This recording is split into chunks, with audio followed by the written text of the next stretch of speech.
สบายดีสวัสดีค่ะทุกคนยินดีต้อนรับเข้าสู่ช่องน้องหนิงแฟมิลีเนาะค่ะเนาะโอ้ยมื้อนี้ก็มาพบพ้อกันตอนสวยๆคือเก่าเนาะมื้อบ่มีงานอีกแล้วค่ะทุกคนเอ้ยอืมสิเฮ็ดจั่งใดเนาะงานเย็บผ้านี่สงสัยจะไปบ่รอดแล้วค่ะทุกคนบ่อนอื่นก็เป็นคือกันกับหนิงอยู่บ่เนาะหึบ่อนอื่นเป็นคือกันกับอยู่ทางแถวดินแดงอยู่บ่งานเย็บผ้านี่คือร่อยหรอลงทุกวี่ทุกวันน่ะเนาะ สิเอาจั่งใดต่อเด้อยู่กับงานเย็บผ้ามานี่จะ20กว่าปีแล้วเด้อทุกคนเอ้ยตั้งแต่เริ่มต้นเลยเนาะนิ้งจะมาเล่าเริ่มต้นแรกๆที่นิ้งได้มาอยู่ไทยเนาะทุกคนเริ่มต้นขึ้นมานิ้งก็ได้มาเย็บผ้าโลดนะได้มาเย็บผ้าเริ่มแรกของนิ้งก็คือหัดเย็บกางเกงก่อนเนาะเพราะว่าพี่สาวของนิ้งน่ะเพิ่นเย็บกางเกงนิ้งก็เลยได้ขึ้นมาตอนประมาณอายุ16ปีทุกคน ขึ้นมาไทยแล้วก็ได้เข้าไปเย็บผ้าเลยนะบ่เคยว่าสิไปหางานข้างนอกเฮ็ดเนาะเข้าเย็บผ้านำพี่เพิ่นนำพี่สาวหนิงเย็บกางเกงเนาะตอนนั้นน่ะหนิงน่ะหัดเย็บกางเกงเป็นแผนกอะนะทุกคนเย็บเป็นแผนกประมาณอยู่มาประมาณ2ปีเนาะอยู่มาประ ขออภัยทุกคนเราก็ตื่นนอนเราก็ตื่นนอนเราก็อาบน้ำแล้ว อยู่มาประมาณ2 ปีนิ้งก็ได้พบกับพ่อบ้านเนาะพบกับพ่อบ้านแล้วก็ได้ออกมาอยู่เฮ็ดงานนำกันกับพ่อบ้านก็คือพ่อบ้านน่ะเป็นช่างเย็บเสือเนาะทุกคนเนาะเป็นช่างเย็บเสือเชิดเนาะเพิ่นน่ะเป็นช่างเก่งนั่นแหละพ่อบ้านน่ะนิ้งก็เลยได้มาเป็นเด็กหัดของพ่อบ้านเนาะก็อยู่กันมาช่วงที่นิ้งได้ออกมาอยู่กับพ่อบ้านน่ะประมาณปี48 49นี่แหละทุกคนประมาณปีนั้นเนาะ อยู่กันมานี่ก็ประมาณ10กว่าปีแล้วแหละจนลูกชายคนโตได้15 16เลยเนาะอยู่กันมาหลายปีเติบได้จั่งได้เอาลูกนี่เนาะ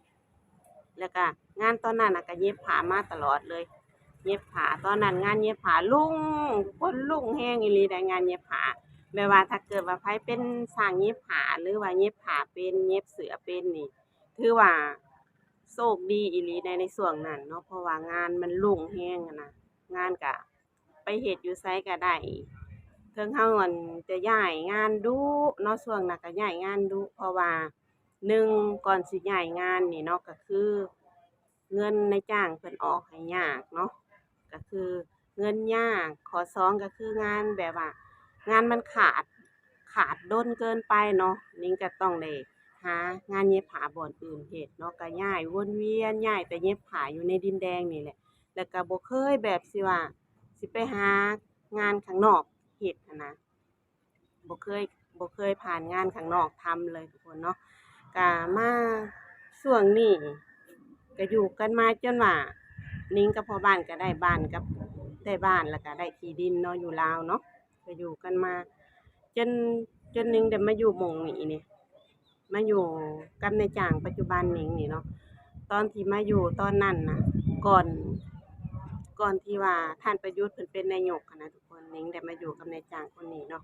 งานเพิ่นนี่โอ้ยบ่มีขาดเลยทุกคนงานนี่มีตลอดมีประจำเลยงานนี่รุ่งแรงเนาะงานนี่มีตลอดจนว่าบ่มีกำลังเฮ็ดพู้นแหละตอนนั้นน่ะเนาะตื่นแต่เช้าๆนอนก็ประมาณตี 1เนาะเฮ็ดงานเย็บผ้านี่นอนดึกทุกคนแล้วก็ตื่นเช้าเนาะเฮ็ดกันมานี่โอ้ยส่ำสิเฮ็ดจนบ่มีเวลาหยุดพู้นแหละเนาะตอนนั้นเนาะตั้งแต่เฮ็ดมากันเรื่อยๆ ก็มาอยู่นี่ก็หลายปีเลยจนมาฮอดโควิดเนาะอยู่กันมาฮอดโควิดแล้วก็นิ้งก็ได้กลับมาอยู่บ้านพุมันบ่มีงานเดะเนาะช่วงโควิดนิ้งก็ได้กลับมาอยู่ลาวประมาณ2 ปีหรือ3 ปีนี่แหละนิ้งกลับมาอยู่ลาวแล้วก็หลังจากที่เพิ่นเปิดด่านโควิดให้แล้วก็ได้กลับมาอยู่เย็บผ้าอยู่หม้องนี้คือเก่าหั้นนะเนาะทุกคนตั้งแต่นั้นมาแล้วก็งานเจ้งานนายจ้างเรานี่ก็ขาดทุกคนเอ้ยงานขาดแล้วก็งานบ่ค่อยมีอะนะทุกคนแล้วก็เฮ็ดๆหยุดๆเนาะตอนนี้นิ้งก็มีลูกน้อยแหน่เนาะเอาลูกน้อยมาเลี้ยงก็คิดว่า งานมันสิมี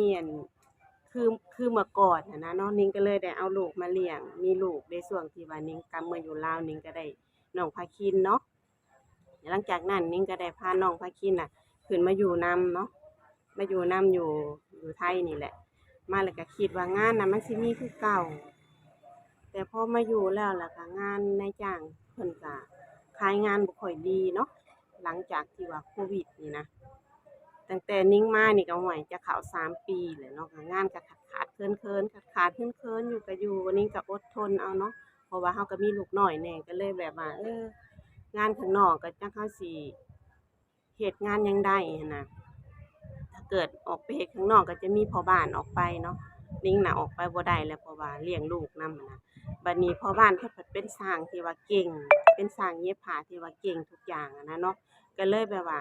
โอ้ถ้าเกิดพ่อบ้านออกไปเฮ็ดแหละถ้าเกิดว่างานเข้ามากะนิ้งก็เย็บคนเดียวบ่ได้เนาะเย็บคนเดียวบ่ได้แล้วก็เลยแบบว่าก็อยู่อดทนเย็บนำกันไปก่อนพ่อบ้านเพิ่นก็เย็บไปนิ้งก็ช่วยไปเล็กๆน้อยๆนั่นแหละเนาะจนแบบว่ามาคุมื้อนี่มันเริ่มขาดแล้วเคือเริ่มร่อยรอไปแล้วแบบอาทิตย์หนึ่งเนาะปกติอาทิตย์หนึ่งนี่เพิ่นตัดอยู่ประมาณ ห้วยอาทิตย์หนึ่งมันตัดอยู่3-4 พันโตพู้นเด้เพราะว่าสร้างเพิ่นหลายเนาะมาทุกวันนี้อาทิตย์หนึ่งบ่ถึงพันหั้นนะทุกคนอาทิตย์หนึ่งบ่ถึงพันบัดนี้สร้างแต่ละคนก็มาเอาแล้วก็มาแบ่งๆกันไปก็ได้ผู้ละ100-200แค่นั้นอาทิตย์หนึ่งแบบว่ามันก็อดมาหลายปีแล้วอดมานี่ก็3 ปีแล้วทุกคนทูๆไถๆมานี่3 ปีแล้วได้อดเย็บผ้ามานี่เพราะว่า เฮาก็บ่ฮู้ว่าสิเริ่มจากตรงใดก่อนว่าสิเริ่มไปเฮ็ดงานหยังก่อนเนาะเพราะว่านิ้งบ่เคยผ่านประสบการณ์งานข้างนอกหั้นนะทุกคนเพราะว่ามาอยู่20 กว่าปีก็เย็บผ้าอย่างเดียวเลยโทรทางบ้านก็โทรมาว่าเป็นจั่งใดงานเป็นจั่งใดหั้นนะเนาะนิ้งก็เลยแบบว่าจักสิจั่งใดเด้เพิ่นก็บอกว่าให้กลับบ้านก่อนกลับบ้านก็บ่ได้ดอกทุกคนเพราะว่าเราก็อยู่กันหลายคนแบบนี้บ่พอได้สิได้กลับหั้นนะเนาะทุกคนเนาะนิ้งก็เลยคิดว่าอยากไปหางานข้างนอกเฮ็ดแล้วทุกคนเพราะว่าลูกชายคนโตก็ได้มาอยู่นำแล้วเนาะลูกชายคนโตก็ได้อยู่นำบัดนี้เฮาเฮ็ดคือคุมื้อนี้น่ะนิ้งได้ไปรับเอางานข้างนอกมาเย็บนำแต่ว่างานข้างนอกน่ะมันราคาถูกหั้นนะทุกคนราคามันถูกแรงอีหลีเนาะถูกกว่าเป็นครึ่งหนึ่งพู้นแหละบัดนี้ค่าใช้จ่ายเราก็หลายคือเก่าหั้นน่ะมันก็เลยแบบว่าบ่พอใช้เนาะ เราสิเริ่มต้นใหม่จากตรงใดดีเนาะสิบ่ได้วิดแบบว่าออกไปหางานข้างนอกกันทำแหละ2 คนก็ได้คุยกันแหละเนาะว่า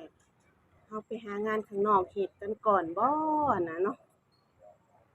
ส่วนงานเย็บผ้านี่ช่วงนี้มันก็เรารอมาดนแหละนะเรารอมาเฮิงฮ้อนอยู่ทุกคนเอ้ย เรารอมาก็ใจเย็นมาหลายปีแล้วสำหรับมา3 ปีก็ทูๆไถๆพอแต่ได้ใช้นะเนาะทุกคนเนาะแต่ว่าบ่มีเงินเก็บหั้นน่ะสิได้ยุบตัวลงแล้วบ่งานเย็บผ้าของเรานี่เนาะสิได้หยุดสิได้ถึงวันที่ว่าเราหยุดเย็บผ้าแล้วบ่สิได้ไปหางานข้างนอกอีหลีบ่เนาะก็ฝากติดตามนำกันเด้อค่ะทุกคนเด้อฝากเป็นกำลังใจหน่อยเนาะถ้าเกิดไผเห็นคลิปนี่ก็ ถ้ามีงานเฮ็ดเนาะถ้ามีงานเฮ็ดงานขายของอิหยังก็ติดต่อมาได้เด้อทุกคนเด้อเพราะว่าลูกชายนิ้งก็เริ่มจะถึงวัยเข้าโรงเรียนแล้วเนาะคนเล็กหั้นน่ะนะถึงวัยสิได้เข้าโรงเรียนแล้วส่วนบัตรแรงงานเราก็อีกบ่กี่เดือนก็สิได้ต่ออีกแล้วนะทุกคนบัดนี้เราบ่ได้เฮ็ดงานมาหลายแหละเราบ่ได้เฮ็ดงานแล้วสิบ่มีเงินต่อบัตรแรงงานอีกแล้วนี่ก็เลยอยากออกไปหางานข้างนอกเนาะเพื่อสิได้เงินมาต่อบัตรอีกนะทุกคนเนาะ ฝากติดตามรับชมไปนำกันเด้อทุกคนเด้อว่าเราสิได้ออกไปหางานข้างนอกเฮ็ดบ่ส่วนแถวดินแดงห้วยขวางนี่มันมีงานอยู่บ่งานก็หายากอีหลีเนาะทุกคนเนาะจั่งใดก็ฟังไปนำกันนี่แหละมื้อนี้ก็ได้หยุดอีกแล้วได้นี่หยุดงานกันอีกแล้วนี่บ่มีงานเฮ็ดแล้ว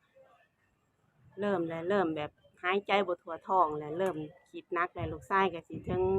เวลาเข้าโรงเรียนนี่เนาะ3 ขวบเพิ่นก็ให้ไปโรงเรียนแล้วเนาะทางนี้เนาะก็เลยแบบว่าเราต้องตัดสินใจแหละเนาะตัดสินใจออกไปหางานข้างนอกเฮ็ดเนาะถึงเราสิบ่เคยผ่านประสบการณ์งานข้างนอกก็ต้องตัดสินใจแหละเนาะทุกคนจั่งใดก็ฝากติดตามรับชมนุ้งหนิง Family นี่เด้อค่ะทุกคนส่งกำลังใจมาให้แหน่แล้วก็ไผมีงานเฮ็ดก็ติดต่อมาหาหนิงนี่เด้อค่ะเด้อมื้อนี้ก็ฟังเบิ่งเนาะว่าสิได้ออกไปหาสอบหางานข้างนอกหรือบ่หั้นนะเนาะคลิปนี้ก็สิขอจบไว้ส่ำนี้ก่อนเนาะฝากติดตามรับชมหน่อยเด้อเพื่อสิมีกำลังใจเฮ็ดคลิปเนาะอย่างน้อยก็มี YouTube ให้เราได้เฮ็ดคลิปพอได้มีรายได้เล็กๆน้อยๆเนาะทุกคนจั่งใดก็ฝากติดตามฝากกดไลก์กดคอมเมนต์ให้เด้อค่ะทุกคนมื้อนี้ก็ขอตัวลาก่อนเด้อค่ะเด้อสบายดี